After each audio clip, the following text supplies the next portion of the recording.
Pour mon 30e anniversaire, mon mari m'a regardé droit dans les yeux et m'a dit qu'il avait oublié. Pas de gâteau, pas de dîner, pas d'excuses. Il a attrapé ses clés et m'a dit qu'il sortait avec des amis. Je suis resté là, seul, à écouter la porte se fermer, réalisant que quelque chose au sein de mon mariage s'était déjà refermé bien avant cette nuit-là. J'ai suivi sa localisation. Ce n'était pas un bar. Ce n'était pas chez un ami. C'était un hôtel, chambre 304. Je n'ai pas crié. Je n'ai pas conduit jusque-là pour le supplier ou le confronter. J'ai fait autre chose. J'ai payé la réception pour qu'il livre un gâteau dans cette chambre avec une note qui disait « Joyeux anniversaire à moi. Profite du divorce ». Sa panique s'est installée immédiatement. Et à ce moment-là, j'ai compris quelque chose d'à la fois terrifiant et libérateur. La vérité n'a pas besoin d'être bruyante.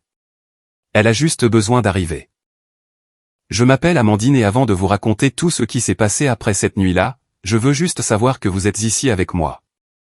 Avant de partager mon histoire, je veux savoir que vous êtes ici avec moi.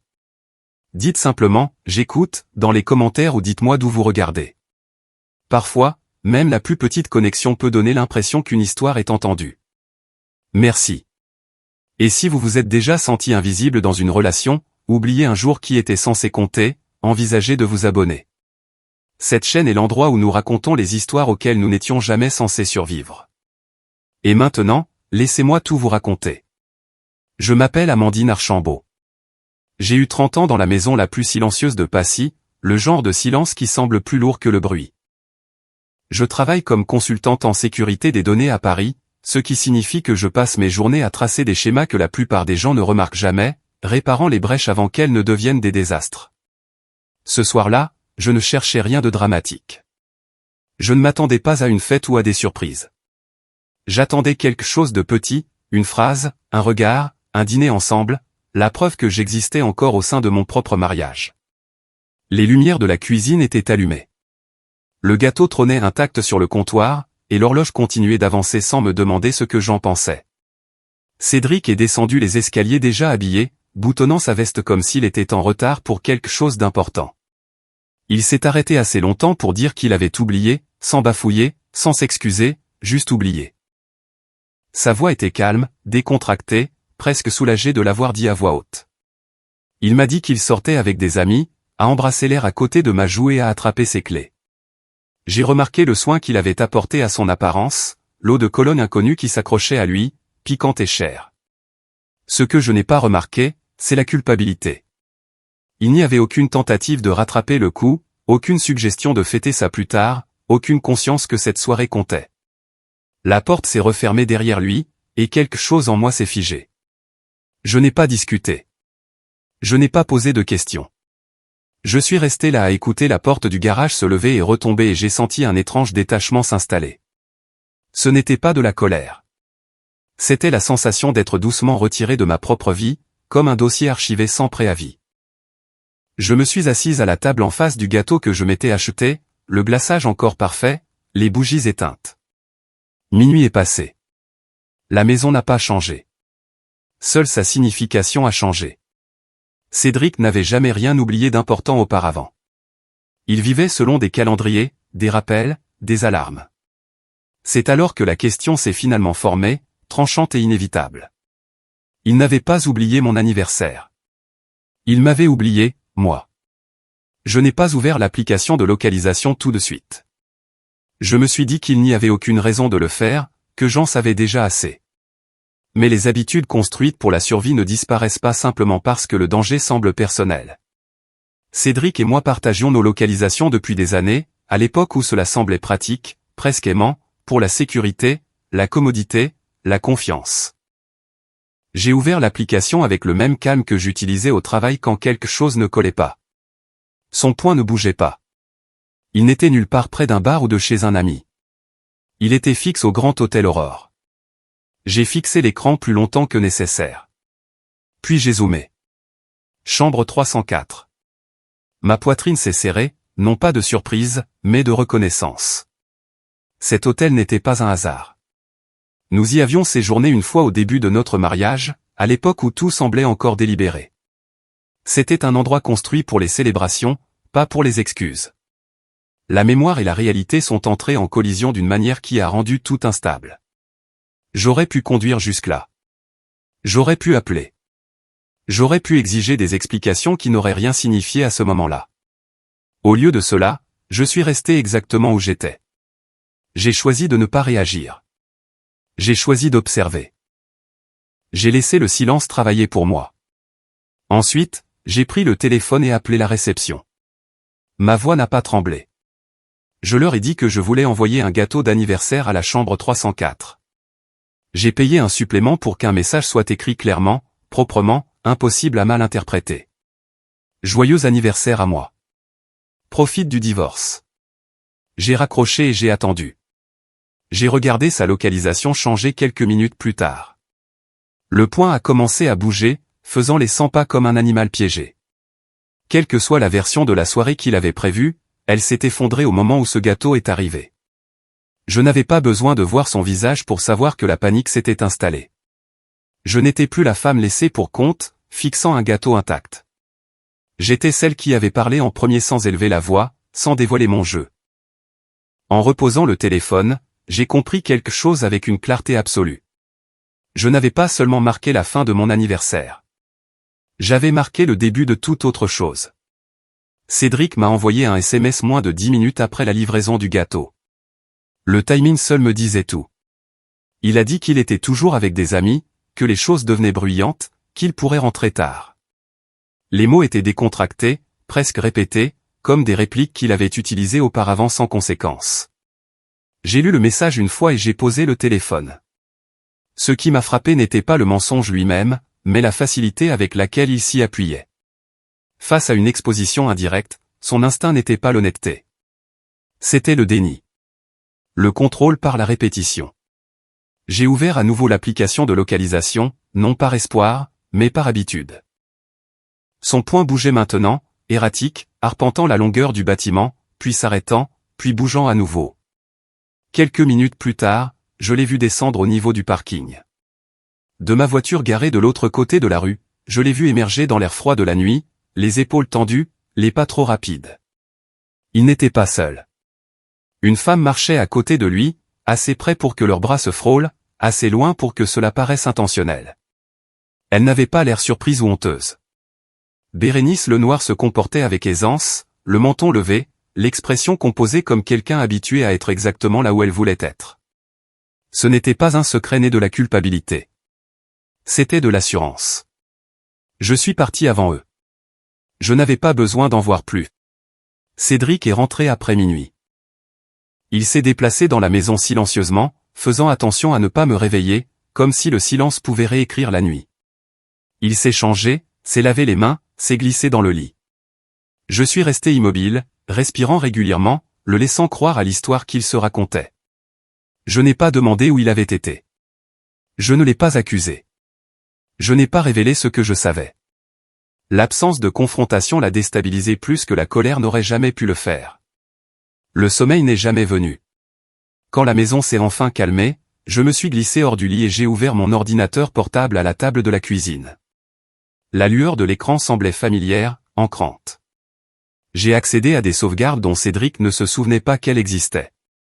Des journaux qu'il n'avait jamais pris la peine de comprendre. Les fichiers se sont dévoilés silencieusement. Des messages qu'il croyait disparus ont refait surface. Des fils cryptés, des suppressions partielles, des références qui n'appartenaient pas à une liaison bâtie sur une impulsion. Il mentionnait des actifs, des délais, une fenêtre qu'il devait atteindre au bon moment. Je me suis adossé à ma chaise et j'ai laissé la réalisation atterrir pleinement. Mon anniversaire n'avait pas été oublié. Il avait été inopportun. Ce que je regardais n'était pas de l'imprudence. C'était de la planification. Et alors que l'horloge avançait vers le matin, j'ai compris qu'attendre des excuses n'était plus une option. Je n'étais plus une épouse debout dans le noir. Je faisais ce que j'avais toujours fait de mieux. Je suivais l'épreuve. Au matin, le choc avait disparu. Ce qui restait était la concentration. J'ai traversé la journée avec une clarté qui m'a surprise moi-même. Faire du café, répondre aux emails, hocher la tête vers Cédric comme si rien n'avait changé. À l'intérieur, tout avait changé. J'ai commencé à organiser ce que j'avais trouvé, créant une structure là où le chaos avait essayé de se cacher. Les messages supprimés se sont reconstruits grâce aux synchronisations cloud qu'il n'avait jamais désactivées. Les entrées de calendrier révélaient des réunions qui n'avaient jamais existé. Les emails professionnels contredisaient les histoires qu'il m'avait racontées à table. Les modèles ont émergé rapidement une fois que j'ai cessé de vouloir qu'ils n'existent pas. La chronologie remontait plus loin que je ne l'avais prévu. 6 mois au moins, plus longtemps, peut-être plus. Le chevauchement était ce qui faisait le plus mal. Des dates marquées comme des soirées ordinaires étaient maintenant exposées comme des rendez-vous. Des périodes où je pensais que nous étions stables, même heureux, étaient traversées par la tromperie. Chaque nuit tardive, chaque excuse précipitée s'alignait parfaitement avec la disponibilité de Bérénice. Ce n'était pas un détour de notre mariage. Cela se déroulait en parallèle. En lisant plus profondément, il est devenu clair que Bérénice ne suivait pas l'initiative de Cédric. Elle la dirigeait. Ses messages étaient précis, analytiques, dépouillés de sentiments. Elle parlait de moi en termes abstraits, évaluant les risques, prédisant les réactions, identifiant les leviers. Il n'y avait aucune affection dans ses mots, seulement du calcul. Elle parlait de timing et d'accès de la même manière que je parlais des vulnérabilités dans un système. C'est alors que la dernière couche s'est révélée. Enfouie parmi les conversations se trouvaient des références à mon fonds fiduciaire. Pas nonchalamment, stratégiquement, des discussions sur la manière de l'aborder indirectement, sur la patience, sur l'utilisation du mariage comme un canal plutôt que comme une barrière. J'ai fermé l'ordinateur portable et j'ai regardé par la fenêtre vers la ville qui se réveillait. La signification de tout a changé dans ce moment de calme. Je n'avais pas seulement été trahi émotionnellement. J'avais été évalué, mesuré et ciblé. Le rôle que je pensais occuper n'existait plus. Je n'étais pas l'épouse laissée pour compte. J'étais la variable qu'ils avaient mal jugée. Et avec cette compréhension est venue une décision qui ressemblait moins à de la colère qu'à de la détermination. Je ne le confronterai pas encore. Je n'exposerai rien prématurément. J'avais besoin de l'image complète avant de bouger parce qu'une fois que je l'aurais fait, il n'y aurait aucun retour en arrière. Je n'ai pas appelé Raphaël impulsivement. Je l'ai recherché comme je recherche tout ce qui compte. Ancienne policière, détective privée, une réputation pour la discrétion et pour comprendre ce que la trahison fait aux gens quand les portes sont fermées. Quand nous nous sommes rencontrés, elle n'a pas demandé pourquoi j'avais besoin d'elle. Elle a demandé jusqu'où j'étais prête à regarder. Je lui ai dit que j'avais besoin de preuves qui tiendraient par elles-mêmes et de quelqu'un qui pouvait lire le comportement aussi clairement que les preuves. Elle a hoché la tête comme si elle comprenait déjà. Raphaël a commencé là où je ne pouvais pas être vu. Le Pantouse de Bérénice. Des dîners privés qui n'apparaissaient jamais sur les calendriers. Des réunions qui finissaient trop tard pour être professionnelles et trop routinières pour être spontanées. En quelques jours, une seconde version de mon mari a commencé à prendre forme. Cédric avait des habitudes dont je n'avais jamais été témoin. Des endroits où il se déplaçait avec une confiance qui n'appartenait pas à un homme qui se cache. Quand il n'était pas à la maison, il n'improvisait pas. Il suivait un emploi du temps aussi rigide que n'importe quelle journée de travail. Plus nous regardions, plus la structure devenait claire. Un ami de Cédric apparaissait encore et encore, toujours positionné pour confirmer une histoire, toujours disponible pour couvrir une absence. Leur récit correspondait trop parfaitement, répété jusqu'au timing et au ton. Ce n'était pas une erreur de jugement. C'était un système conçu pour tenir. La réalisation s'est installée lourdement, mais elle ne m'a pas paralysé. Elle a clarifié les choses. Puis j'ai lu les messages que Cédric ne s'attendait jamais à ce que je vois. Des conversations où il me décrivait comme inattentive, distraite, quelqu'un qui ne remarquerait pas les détails à moins qu'il ne soit éplé. Il croyait que je manquais de la finesse nécessaire pour relier les modèles, que ma confiance avait émoussé mes instincts. Cette évaluation a fait mal d'une manière que la liaison n'avait pas fait. Elle a dépouillé la dernière illusion de respect mutuel. La douleur a refroidi en quelque chose de plus stable, le détachement. Je ne l'ai pas confronté. Au lieu de cela, j'ai posé des questions qui semblaient inoffensives. J'ai suggéré des voyages. J'ai parlé de projets futurs, d'investissements, de délais. Je l'ai regardé ajuster ses réponses à la volée, se corrigeant, faisant marche arrière, se crispant là où il avait l'habitude de se détendre. La pression n'était pas visible, mais elle fonctionnait. À la fin de la semaine, Cédric était irritable, distrait, s'emportant pour de petites choses. Je n'avais pas besoin d'élever la voix. Les fissures se formaient d'elles-mêmes. À ce stade, collecter des preuves ne suffisait pas. Je devais perturber l'espace dans lequel il se sentait en sécurité. Raphaël a découvert des détails sur le passé de Bérénice qui n'avaient pas disparu, seulement été enterrés. Des modèles d'influence, des partenaires qui étaient partis discrètement, des situations qui n'avaient jamais atteint la surface parce que personne ne les avait reliées. Je n'ai accusé personne. J'ai posé des questions, des demandes soigneusement formulées envoyées à des gens qui avaient des raisons de se soucier de la transparence. L'effet a été subtil mais immédiat. Cédric a changé presque du jour au lendemain. Raphaël a rapporté qu'il vérifiait les reflets, marquait une pause avant d'entrer dans les pièces, scrutait les foules comme s'il s'attendait à être reconnu. La peur l'avait trouvé, mais sans nom. Il ne savait pas d'où cela venait, seulement que quelque chose n'allait pas. À la maison, il était agité, dormant légèrement, se réveillant pour vérifier son téléphone. Je ne disais rien et je regardais tout. Bientôt, la tension entre lui et Bérénice est devenue visible. Leurs messages ont changé de ton. Le réconfort s'est transformé en blâme. La planification a cédé la place à la suspicion. Chacun se demandait ce que l'autre avait dit, qui pouvait parler, où se trouvait la faiblesse. Quand l'intérêt personnel a fait surface, tout ce qu'ils avaient appelé leur connexion s'est rapidement amenuisé. La loyauté s'est dissoute sous l'examen minutieux. J'ai passé ce week-end à assembler un dossier complet. Messages, chronologie, localisation, références financières. J'ai parlé calmement avec un contact juridique et signalé des pistes potentielles à des professionnels des médias spécialisés dans la responsabilité. Ce n'était pas une vengeance. Il s'agissait de mettre fin à quelque chose qui avait déjà franchi trop de lignes. Le dimanche soir, je savais qu'il n'y avait pas de retour possible à la version de ma vie qui existait avant le gâteau, avant le silence, avant que la vérité ne commence à prendre forme. Je me tenais dans la cuisine où tout cela avait commencé et je n'ai ressenti aucune hésitation. Il ne restait aucune retraite sûre pour aucun de nous. Tout ce qui viendrait ensuite serait définitif. La seule question sans réponse était de savoir qui s'effondrerait en premier et si cela arriverait avant que je ne dise un seul mot. Au moment où j'ai décidé d'agir, il ne restait plus d'émotion avec laquelle négocier. Je n'étais ni en colère, ni pleine d'espoir, ni en conflit.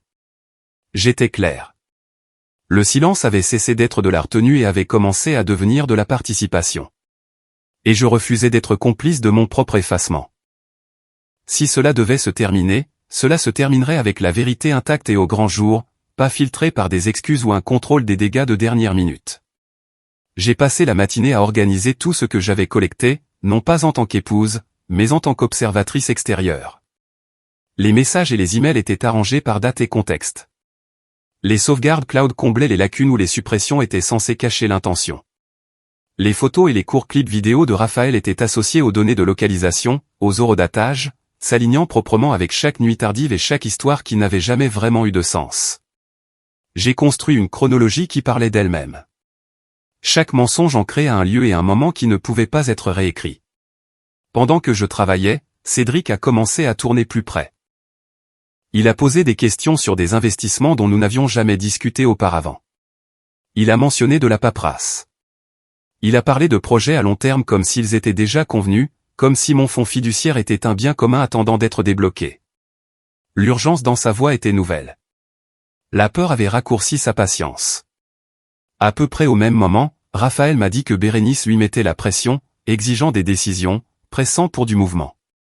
Tout ce qu'il s'était convaincu de voir se dérouler en douceur échappait à leur contrôle, et je n'étais plus invisible dans l'équation. J'étais l'obstacle. À midi, j'ai envoyé les emails. Pas une diatribe, pas une accusation, juste des faits, des preuves, des dates, des captures d'écran, un dossier clair livré aux membres de la famille, aux amis, aux partenaires commerciaux et aux clients qui méritaient de savoir à côté de quoi ils se tenaient. J'ai choisi le milieu de la journée de travail délibérément, quand aucun d'eux ne pouvait prendre les devants sur les retombées ou façonner un récit assez vite pour le contenir. Je n'ai pas regardé les réponses arriver. Je n'en avais pas besoin. Le téléphone de Cédric a commencé à vibrer sur le comptoir de la cuisine en quelques minutes. Des réunions ont disparu de son calendrier. Des noms qui répondaient autrefois ont cessé de rappeler. J'ai laissé la vérité faire ce qu'elle fait de mieux quand elle est enfin autorisée dans la pièce. Ce soir-là, je me suis assise seule dans la maison qui avait été tranquillement récupérée pièce par pièce. Je n'ai pas cherché à communiquer. Je n'ai pas expliqué. J'ai attendu, sachant qu'il ne restait nulle part où courir pour l'un ou l'autre. Cédric est entré par la porte d'entrée comme une tempête sans endroit où atterrir. Il était frénétique, en colère, exigeant des réponses. Il comprenait déjà trop bien. Il voulait savoir combien j'avais envoyé, qu'il avait vu, ce que je pensais faire. J'ai écouté sans l'interrompre, ma voix stable. Quand j'ai finalement parlé, je n'ai rien nié. Je n'ai pas élevé le ton. Je lui ai demandé de me dire la vérité. Il a essayé de dévier au début, minimisant, blâmant le stress, les circonstances, le malentendu. Une par une, j'ai placé les preuves entre nous. Date, message, référence à l'argent, plan qui nécessitait mon ignorance pour réussir. Chaque pièce retirait une autre couche jusqu'à ce qu'il ne reste plus rien derrière quoi se cacher. Il a admis la liaison. Il a admis la durée de la tromperie. Il a admis l'ambition financière qui avait traversé tout cela. Quand il a finalement dit que Bérénice n'était pas juste une amante, mais une partenaire dans ce qu'il construisait, la dernière illusion s'est effondrée. Il m'a dit qu'il ne pensait pas que je remarquerais, qu'il croyait que je lui ferais assez confiance pour rester aveugle. Il n'y avait pas d'excuse dans cette déclaration, seulement une erreur de calcul. Je lui ai dit que je demandais le divorce. Je lui ai dit qu'il devait partir. J'ai expliqué calmement que la maison était à mon nom, achetée avant notre mariage, et que mon fonds fiduciaire était à moi seul. Je lui ai rappelé que chaque dossier qu'il pourrait penser effacer existait déjà à plus d'un endroit. Sa colère s'est rapidement transformée en quelque chose de désespéré, puis de tranchant à nouveau. Il a essayé de me blesser avec des mots, de me réduire, de réécrire notre histoire comme si cela justifiait ce qu'il avait fait. Je n'ai pas répondu. L'homme qui s'effilochait devant moi était enfin visible et il ne restait plus rien à négocier.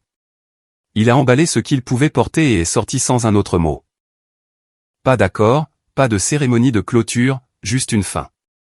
Je suis resté dans le silence qui a suivi et j'ai senti quelque chose se poser plutôt que s'effondrer. La maison n'était pas vide. Elle était paisible. Je n'avais pas perdu un mari. J'avais récupéré ma voix, mon récit, mon avenir. Mon 30e anniversaire ne serait jamais rappelé comme la nuit où j'ai été oublié. Ce serait la nuit où j'ai arrêté de disparaître et commencé à me choisir. Je suis resté dans le silence qui a suivi et j'ai senti quelque chose se poser plutôt que s'effondrer. La maison n'était pas vide. Elle était paisible. Je n'avais pas perdu un mari. J'avais récupéré ma voix, mon récit, mon avenir. Mon 30e anniversaire ne serait jamais rappelé comme la nuit où j'ai été oublié. Ce serait la nuit où j'ai arrêté de disparaître et commencé à me choisir. Cette réalisation n'est pas arrivée avec des feux d'artifice. Elle est venue comme une profonde respiration après des années à la retenir.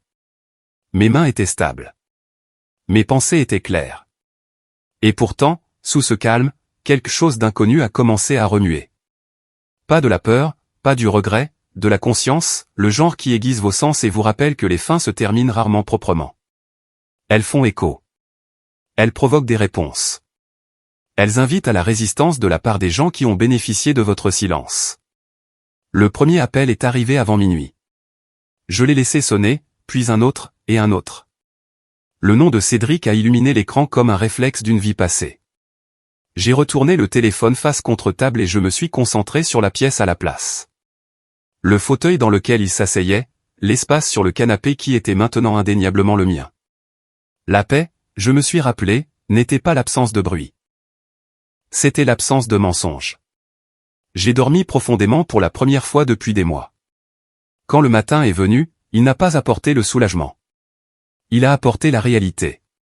À midi, les messages ont commencé à arriver d'endroits auxquels je ne m'attendais pas.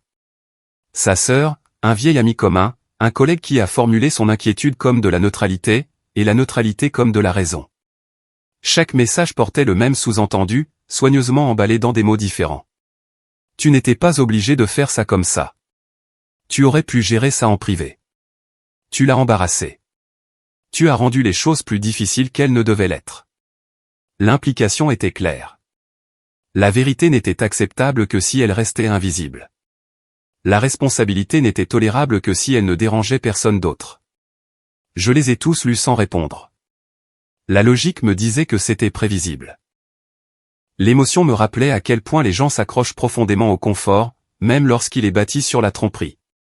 J'ai senti l'envie de m'expliquer monter puis retomber. Expliquer avait toujours été mon rôle, rendre les choses plus faciles pour les autres, absorber l'inconfort pour que personne d'autre n'ait à le ressentir. Cette version de moi avait fait ses valises avec Cédric. La pression est montée d'un cran cet après-midi-là quand mon téléphone a sonné avec un numéro que je n'avais pas vu depuis des années. Sa mère. Sa voix était contrôlée, précise, chargée d'une déception pratiquée. Elle n'a pas demandé si j'allais bien. Elle a demandé ce que je pensais essayer de prouver. Elle a parlé de famille, de pardon, de la façon dont les hommes font des erreurs et les femmes sont plus fortes quand elles endurent. J'ai écouté jusqu'à ce qu'elle finisse, puis je lui ai dit calmement que cette conversation était terminée. Quand j'ai raccroché, mes mains tremblaient, non pas de doute, mais du poids d'un schéma finalement brisé. C'est alors que le deuxième conflit a fait surface. Plus silencieux, mais plus dangereux. Le doute ne venait pas d'eux. Il venait de l'intérieur de moi. Tard cette nuit-là, seul à nouveau, je me suis demandé si j'avais franchi une ligne. Pas légalement, pas éthiquement, émotionnellement. J'ai rejoué des moments du passé, cherchant des signes que j'aurais pu manquer, des choix que j'aurais pu faire différemment. La logique a rétorqué, stable et inflexible. La trahison ne nécessite pas votre participation. La planification ne s'excuse pas d'elle-même. Le silence n'égale pas la paix. J'ai laissé le débat se jouer jusqu'à ce que l'épuisement y mette fin. Se choisir soi-même, je le réalise, ne semble pas toujours valorisant. Parfois, on se sent seul avant que cela ne semble juste. 2 jours plus tard, Raphaël a appelé. Sa voix était différente, plus tendue. Elle m'a dit que Bérénice était devenue silencieuse. Pas de message, pas d'apparition, pas de mouvement prévisible. Ce genre de disparition n'était pas une retraite. C'était un repositionnement. Raphaël a aussi mentionné autre chose. Une enquête financière avait été ouverte discrètement, pas encore publique, mais active. Des noms connectés, des transactions signalées. Mon fonds fiduciaire n'avait pas été touché, mais quelqu'un avait essayé de cartographier son périmètre. Cette tentative avait déclenché des alertes pour lesquelles je n'aurais jamais pensé être reconnaissante. La menace a changé à ce moment-là. Il ne s'agissait plus de chagrin d'amour. Il s'agissait de contrôle, de ce qui se passe quand les gens qui croient avoir droit à votre vie réalisent que vous avez verrouillé la porte de l'intérieur. J'ai rencontré mon avocate le lendemain matin, non pour réagir, mais pour préparer. Nous avons parlé de limites, de documentation et de la réalité du retour de bâton quand la dynamique du pouvoir change. Elle n'a pas demandé pourquoi j'avais fait ce que j'avais fait. Elle a demandé comment je voulais avancer. Cette question est restée avec moi plus longtemps que n'importe quelle accusation. Avancer ne signifiait pas vengeance. Cela ne signifiait pas effacer le passé. Cela signifiait construire un avenir qui ne nécessitait pas de permission. Ce soir-là, j'ai marché à travers la maison à nouveau, non pas comme un endroit que je récupérais, mais comme un endroit que je redéfinissais. J'ai mis en boîte les restes d'une vie qui ne convenait plus. Des photographies, des souvenirs partagés, la preuve d'une histoire qui était déjà conclue. Alors que je scellais le dernier carton, mon téléphone a vibré avec une notification que je n'attendais pas. Un email, pas de nom d'expéditeur, pas de salutation, juste une seule ligne. Tu crois que c'est fini? Ça ne l'est pas. Mon pouce est accéléré, non pas de peur, mais de reconnaissance. C'était le moment après la vérité, la partie dont personne ne vous prévient. Quand les masques tombent, et que les gens qui s'appuyaient dessus décident jusqu'où ils sont prêts à aller sans eux. J'ai fermé l'ordinateur portable, éteint les lumières et je suis resté dans le noir pendant un long moment, écoutant ma propre respiration. La paix, ai-je compris maintenant, n'est pas passive. Elle a des tranchants. Elle exige de la vigilance. Et alors que je montais les escaliers consciente que quelque chose de nouveau venait de commencer, je savais une chose avec une certitude absolue. Quiconque avait envoyé ce message croyait encore que j'étais la femme qui reculerait pour garder le calme. Ils étaient sur le point d'apprendre à quel point ils avaient tort. La certitude ne m'a pas calmé. Elle m'a aiguisé. Je ne tremblais pas, mais mon corps était alerte d'une manière qu'il n'avait pas été auparavant. Chaque sens tournait vers l'avant au lieu de vers l'intérieur. La peur aurait été plus facile. La peur vous demande de vous cacher. C'était autre chose. C'était la résolution entrant en collision avec la connaissance que quelqu'un quelque part croyait encore que j'étais gérable. J'ai verrouillé la porte de la chambre cette nuit-là pour la première fois depuis que Cédric avait déménagé. Pas parce que je ne me sentais pas en sécurité, mais parce que je voulais avoir le contrôle sur mon espace, ma respiration, mes pensées. J'ai dormi légèrement, me réveillant une fois au bourdonnement de la ville et une fois au souvenir de ce message brillant sur mon écran. Quand le matin est venu, cela n'a pas ressemblé à un nouveau jour. Cela a ressemblé à une continuation, une ligne qui n'avait pas fini d'être tracée. La pression n'est pas venue bruyamment. Elle est arrivée sous des déguisements polis, des emails formulés comme de l'inquiétude, des appels masqués en conseil. Un ancien client a pris contact non pas pour demander comment j'allais, mais pour demander si tout dans ma vie était assez stable pour que je continue à gérer du travail sensible.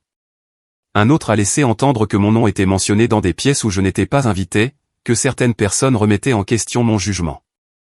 L'implication était subtile, mais incomparable. J'avais franchi une limite invisible en refusant de garder ma douleur silencieuse. La logique me disait que c'était des représailles déguisées en professionnalisme. L'émotion a réagi différemment. Il y a eu un bref moment dangereux où je me suis demandé si j'aurais dû attendre, adoucir le coup, choisir une sortie plus calme. Cette pensée n'a pas duré. J'avais déjà vécu tranquillement. Cela ne m'avait pas protégé. Cela m'avait rendu commode. Raphaël a pris des nouvelles cet après-midi-là. Bérénice était toujours hors réseau, mais l'absence avait une forme maintenant. Elle n'avait pas disparu. Elle s'était réorganisée. Raphaël a mentionné une société écran liée vaguement au passé de Bérénice refaisant surface sous un nom différent, récemment. Active, récemment financée. Pas assez pour accuser, assez pour surveiller. Je l'ai remercié et lui ai demandé de continuer à surveiller.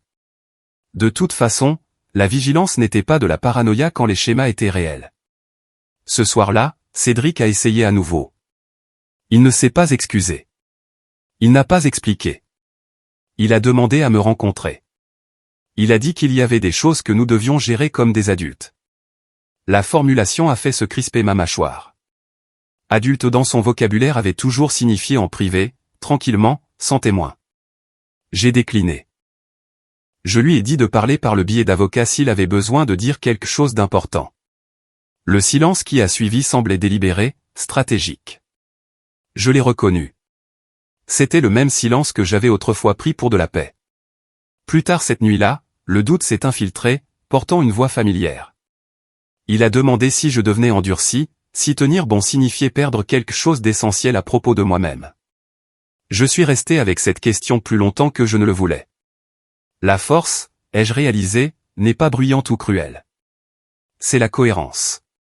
C'est refuser d'effectuer un travail émotionnel pour les gens qui vous ont fait du mal. C'est choisir la clarté même quand l'empathie vous tire en arrière. 2 jours plus tard, l'escalade est venue d'une direction inattendue. Ma banque a signalé une demande qui n'avait pas été autorisée, une demande d'information qui reflétait le langage des messages que j'avais lus des semaines plus tôt. Cela n'avait pas réussi. Cela n'avait même pas été proche. Mais cela confirmait ce que je savais déjà. Quelqu'un essayait encore d'atteindre ce qui n'était pas à lui, testant des portes qu'il croyait pouvoir encore s'ouvrir. J'ai passé cet après-midi avec mon avocate à nouveau, exposant des plans d'urgence, resserrant les limites, renforçant les structures qui avaient été conçues pour des moments exactement comme celui-ci. Nous avons parlé d'ordonnances restrictives, de défense de la réputation, de ce que signifie se protéger sans se laisser consumer par le combat. Quand j'ai quitté son bureau, la ville semblait différente, plus nette, moins indulgente, plus honnête. Ce soir-là, seul dans le salon, j'ai ouvert un carton que je n'avais pas prévu de toucher tout de suite. À l'intérieur se trouvaient de vieux journaux, des fragments de la femme que j'avais été avant que tout ne se rétrécisse. J'ai lu une entrée à haute voix, une ligne sur le fait de vouloir être choisi sans avoir à disparaître d'abord. L'ironie ne piquait plus. Elle manquerait. Je n'avais pas laissé tomber cette femme. Je l'honorais enfin. Mon téléphone a vibré juste au moment où je fermais le journal. Un message d'un numéro que je ne reconnaissais pas, mais le ton était incomparable. Tu devrais faire attention. Certaines batailles coûtent plus cher qu'elles ne valent. Je n'ai pas répondu. Je n'ai pas bloqué le numéro non plus. Je l'ai enregistré. J'ai éteint les lumières et je me suis tenu à la fenêtre, regardant les reflets bouger sur la vitre, pensant à combien de fois j'avais pris la conformité silencieuse pour de la sécurité. Quiconque tournait encore autour croyait que la pression me ferait plier pour me remettre en place. Ils avaient tort sur la chose la plus importante. Je ne défendais plus un mariage. Je me défendais moi-même. Et alors que je m'éloignais de la fenêtre, consciente que le prochain mouvement ne serait pas le mien seul, j'ai compris que ce n'était pas la fin du conflit. C'était le moment où il devenait visible. Ce qui est resté avec moi après tout n'était pas la trahison elle-même. C'était la clarté qui a suivi. Quand le bruit s'est finalement estompé, quand la pression a cessé de se déguiser en inquiétude, j'ai réalisé combien de ma vie j'avais passé à me faire plus petite pour que les autres puissent rester confortables. J'avais appelé ça de l'amour. J'avais appelé ça de la patience. J'avais appelé ça être compréhensive. Mais ce n'était aucune de ces choses. C'était le silence.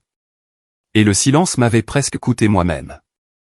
Partir ne m'a pas rendu intrépide. Cela m'a rendu honnête.